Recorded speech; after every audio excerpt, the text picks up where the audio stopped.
Les voy a pasar muy rápidamente estas láminas para llegar a la última, que es la que me interesa que vean y que de alguna manera nos va a permitir explicar un poco las turbulencias que estamos viendo en los mercados. Esto es parte de lo que ya les he contado, en el sentido de que las tasas de interés, como ustedes pueden ver, esta es la tasa política monetaria de la FED, tuvo una caída muy significativa. Esta es la tasa nominal, que llevó a tasas negativas en algún periodo en el mundo, y esta es parte de la explicación fundamental de la inyección de liquidez en el mercado. ¿Cuál es la tesis que está detrás de esto? Es que esto llevó a una inflación de precios, particularmente una inflación de precios en el sector inmobiliario en Estados Unidos, que se está derrumbando en los últimos meses.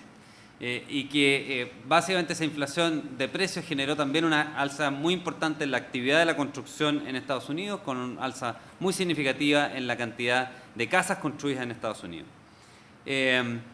Este mismo efecto significó un efecto de riqueza importante para los consumidores norteamericanos, que en realidad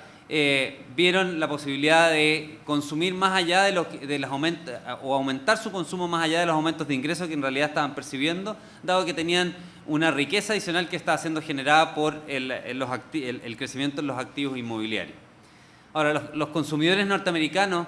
el consumo en Estados Unidos representa el 70% del PGB, y Estados Unidos es más o menos entre un 27-28% del PGB mundial. O sea, el consumo norteamericano y los consumidores norteamericanos son sin duda un actor muy relevante en la economía mundial. Este aumento significativo de la riqueza percibida de los consumidores norteamericanos llevó a un aumento muy importante de las importaciones en ese país y un aumento muy importante en el gasto. Particularmente esas importaciones vinieron desde Asia, y ustedes pueden ver ahí en ese gráfico cómo el crecimiento muy significativo que han tenido en los últimos años, particularmente a partir del año 2002, las importaciones a Estados Unidos viniendo desde Asia.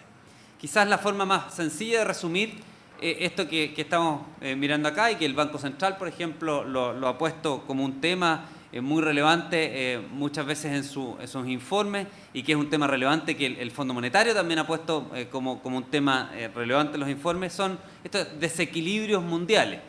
El ícono de estos desequilibrios mundiales es el déficit de la cuenta corriente de Estados Unidos, que obviamente, como vivimos en un mundo que todavía es un mundo de economía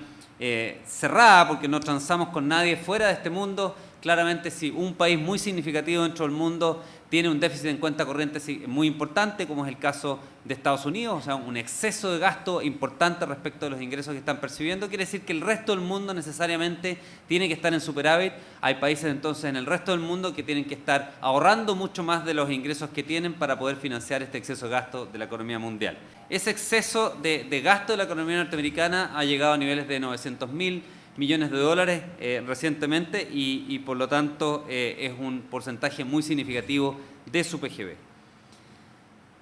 Ahora, les hablaba del crecimiento mundial y obviamente del crecimiento que han tenido no solamente con el crecimiento de la demanda mundial, la necesidad de los países asiáticos de efectivamente proveer de todos estos productos que están demandando los países desarrollados, y particularmente Estados Unidos, una necesidad también de ellos de comprar materias primas y comprar bienes de capital para poder proveer darle herramientas a estos miles de trabajadores o millones de trabajadores nuevos que se incorporaban para que pudieran ser productivos. Y eso ha hecho subir el precio de los commodities y ha hecho subir también, ¿no es cierto?, la demanda por bienes de capital en el mundo. Si me permiten hacer un esquema de esto, de tal manera que de clarificar esta visión más cíclica de lo que ha estado pasando en el mundo, y que nos permitiría probablemente explicar las turbulencias que hemos visto en los mercados financieros en las últimas semanas. Déjenme partir con el mercado inmobiliario. Y lo que yo les decía es que hubo una disminución fuerte en las tasas de interés en el mundo, una fuerte expansión de la liquidez, y uno de los sectores en los cuales recibieron esa expansión de liquidez fue el sector inmobiliario en Estados Unidos, en el cual hubo un aumento muy significativo del valor de las viviendas en ese sector. Esa mayor riqueza percibida y ese aumento del consumo básicamente derivó en una demanda por productos en China, en India y en Asia emergente. Ahora, los chinos, particularmente para poder producir, como les decía, necesitan dos cosas. Necesitan, por un lado, materias primas, las cuales vinieron de economías productoras de materias primas, en este caso Chile, Brasil, Canadá, Australia, y son los países, muchos otros países que son productores de materias primas. Los chinos necesitaron de incorporar esos bienes de capital en su economía de tal manera de poder generar esta producción. Entonces tenemos